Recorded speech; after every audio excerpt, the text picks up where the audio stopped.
Pourquoi une telle extravagance dans les... Et pourquoi pas? Moi, on m'a toujours dit, sois belle, sois beau, il faut qu'on te voie de loin.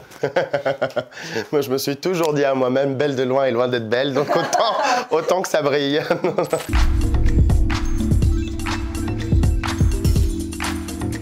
On s'est déjà moqué de moi parce que j'étais drague.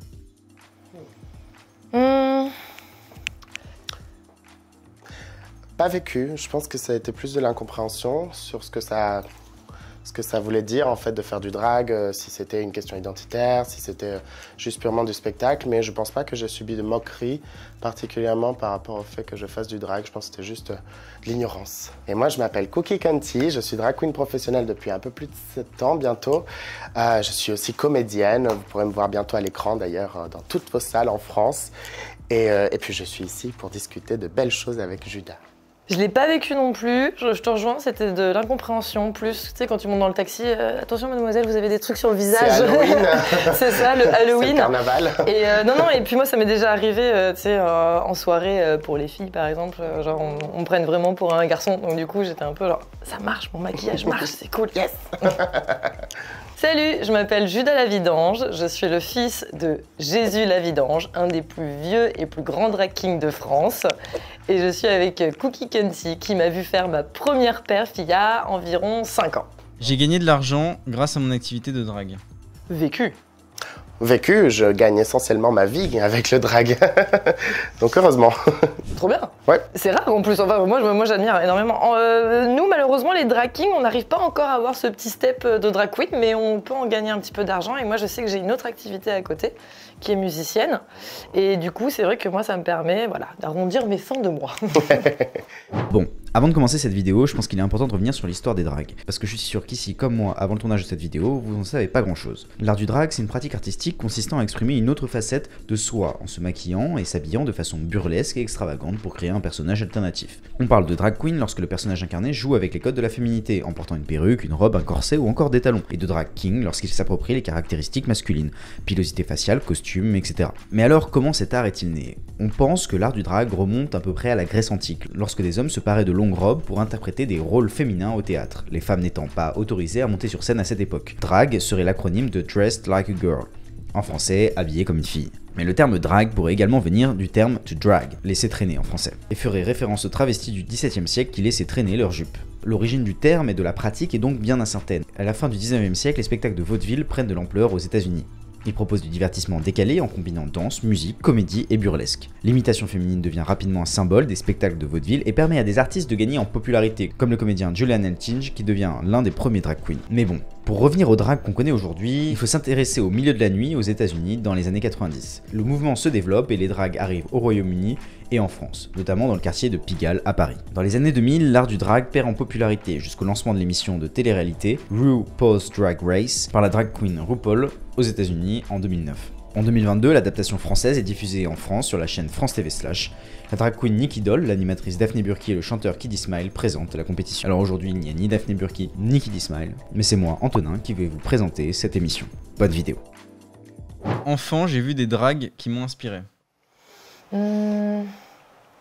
Vas-y, si tu veux. Ah bah vécu hein. Enfant? Oh bah oui. Ah oui, vas-y. Non, toi, vas-y. Non, Enfant, oui. Moi, j'ai eu la chance d'avoir une maman qui avait donc des amis homosexuels et qui du coup m'ont très vite, tu vois... C'est contre nature. Elle est vraiment contre ça là. C'est contre nature. Hein. Non, moi on m'a vite emmené voir des spectacles, tu vois, ne serait-ce que des opéras où t'as tout de suite des personnages androgynes, des choses comme ça. Mais moi j'ai vraiment la culture du vieux cabaret dans le bar du coin avec la tata de comptoir. Enfin, moi c'est ce que j'adore. Les plus vieilles drag queens pour moi c'est les monuments. Donc c'est dans mon enfance que je les ai connues. C'est vrai. Je pourrais dire c'est entre les deux, c'est ni vécu ni vraiment pas vécu, parce qu'en effet j'ai eu l'occasion de faire voir des opéras, donc de voir des personnages, mais du drag non, je pense que je ne l'ai pas vécu, j'ai pas été confronté au drag jeune, j'ai été confronté plus dans mon adolescence. Et par mon propre, par ma propre volonté avec ma sœur. On regardait RuPaul's Drag Race depuis la saison 1 quand c'est sorti aux États-Unis, quoi. Beyond competition. Wow, wow, wow. Look at that pretty face. J'ai perdu des proches à cause de cette activité. Pas vécu du Ah, tout. pas vécu du tout, ouais, non. Non, pas vécu. J'ai pas eu l'occasion de perdre qui que ce soit parce que les personnes qui me connaissent depuis le début m'ont toujours soutenu. J'ai eu cette chance-là, ni que ce soit du côté de ma famille, ni des amis ou quoi que ce soit. Non. Et puis si j'en ai perdu, bah, tant pis pour eux. C'est ça. Donc non, pas du tout, pas vécu. Moi, au contraire, les soirées drague, non, au contraire, on me demande les invites, on me demande à quelle heure ça commence. Non, c'est bon, à ce niveau-là, on est bien. Et vous, est-ce que vous avez déjà perdu un proche à cause d'une activité pro ou perso? Dites-le nous en commentaire. J'ai caché être drague. Pas vécu. J'ai pas eu à cacher ça puisque ma sœur faisait du drag à l'époque. Également ma vraie sœur de sang. Hein. Elle faisait du drag avant sa transition. Elle a donc arrêté pour transitionner parce qu'elle voulait pas mélanger les deux, le spectacle et sa vie de femme. Et du coup non, j'ai eu l'occasion de pouvoir en parler à mes parents. Au début, ma mère était un peu inquiète parce qu'elle comprenait pas ce que ça voulait dire si moi je commençais le drag aussi. Elle s'est commencé un peu à se demander si c'était parti pour moi aussi. Mais je lui ai dit que j'en ferais quelque chose et puis me voilà aujourd'hui. Bah, j'ai essayé de me cacher, moi, avec les voisins. Tu sais, quand tu sors en tenue de chez toi et que tu vas choper le Uber et tout, j'ai essayé, mais non. Non, c'est foutu. Tu rentres forcément à l'heure où les enfants partent à l'école et tu croises les parents. Soit, non, ouais, c'est pas possible. Non, mes voisins, je crois qu'ils savent tous. Puis j'avais entendu une fois un message un de mes voisins dire ah, tu sais, c'est la drag queen.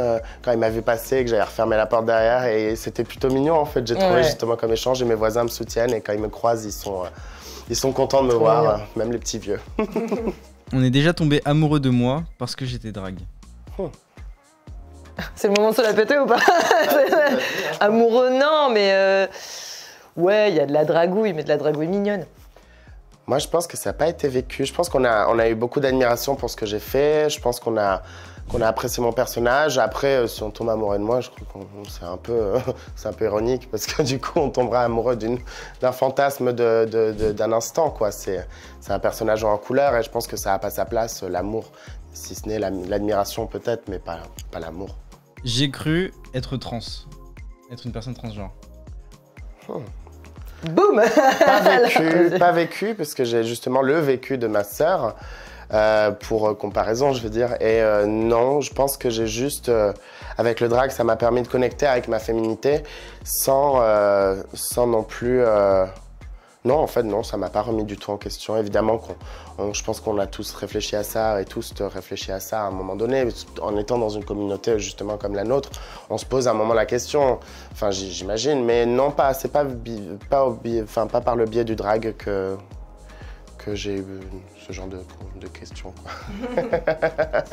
Eh bien, pas vécu, parce que à côté de Judas, j'assume amplement d'être une femme cis, lesbienne. Je suis en confort avec ma sexualité, mon corps. Après, encore une fois, je remets un peu sur le tapis que les drag queens, je vous adore, je vous trouve incroyables. Et nous, à côté, les drag kings, on a toujours un peu moins de fame, on y est de plus en plus. Hein. Mais c'est vrai que cette communauté drag king, elle est aussi faite énormément de personnes en transition. Et qui pose les bonnes questions, qui remue vraiment de belles valeurs. Donc je pense que le drag peut être, ça l'a pas été pour moi personnellement, mais ça l'a été pour certaines personnes qui sont dans mes proches ou que je connais de loin. Ça leur a permis voilà, de passer ce petit step de je peux être enfin qui je veux être. J'ai déjà participé à un concours de drague. Ah, bah oui. Tiens, vas-y. Bah oui, vécu, puisque le premier concours de drague que j'ai fait, c'était toi qui présentais. Ah bon? Et c'était au club avec Louise Deville à B-Beach. C'était la pochette surprise. Absolument. C'est ça, oui, c'est ça. C'était le nom que je me rappelais plus. C'est ça. Donc oui, j'ai déjà participé j'ai déjà participé à 2 concours drag. Le premier, donc c'était toi qui le présentais il y a 5 ans. C'était les débuts. Et oui, il y a encore quelques années, mais ça remonte avec Covid maintenant, un spécial Drag King Competition, le Drag King-athon, c'était... Drag King-athon. Ouais. J'adore. Et c'était vraiment... En plus, il y en avait qui venaient de la France entière et c'était vraiment un bon moment, ouais. Ah, ça c'est chouette ça. Drag King, attends, il faut que je vienne la prochaine édition. Ben, moi, vécu, parce que c'est un peu comme ça que j'ai commencé vraiment à travailler dans le drag. C'était le dragathon, donc c'est la petite sœur du Drag King Athon. Et je l'ai remporté du coup, c'était en 2016, il me semble. Oui, à peu près, oui, c'est ça. C'était en 2016 et j'ai remporté ce concours et ça faisait quelques mois que je faisais du drag. Et donc après, à partir de là, ben, j'ai pas arrêté. On m'a proposé d'être drag. Enfin, dans le sens où est-ce que c'est venu naturellement? C'est quelqu'un qui nous a dit « Ah, tu sais, tu pourrais être drag ». Oh non. Ah, tiens, vas-y. Pas vécu, pas vécu du tout. Il n'y a pas eu d'endoctrination dans le drag. Et je pense que je suis un peu tombée dedans par hasard. Donc à travers ma sœur aussi, mais je dessinais les drag queens avant. Et du coup, j'ai décidé de le faire une fois pour rentrer gratuitement dans une soirée, sans honte, hein, je le dis. Et donc, je suis rentrée dans cette soirée et j'ai apprécié l'expérience. Et puis, c'est devenu un peu addictif. Et toutes les semaines, chaque soirée, je venais en drague jusqu'au jour où j'ai fait le fameux concours et que j'ai commencé à travailler. Eh bien moi, pas vécu, j'ai juste eu un coup de foudre amical avec mon père drag king, c'est-à-dire que je l'ai vu performer une fois, je me suis dit « Oh mais je veux trop faire la même chose, j'ai trop envie que ce soit mon copain » et puis voilà, le temps passe, il t'apprend à te maquiller et puis tout d'un coup, boum, t'es un fils la vidange. Et ben voilà.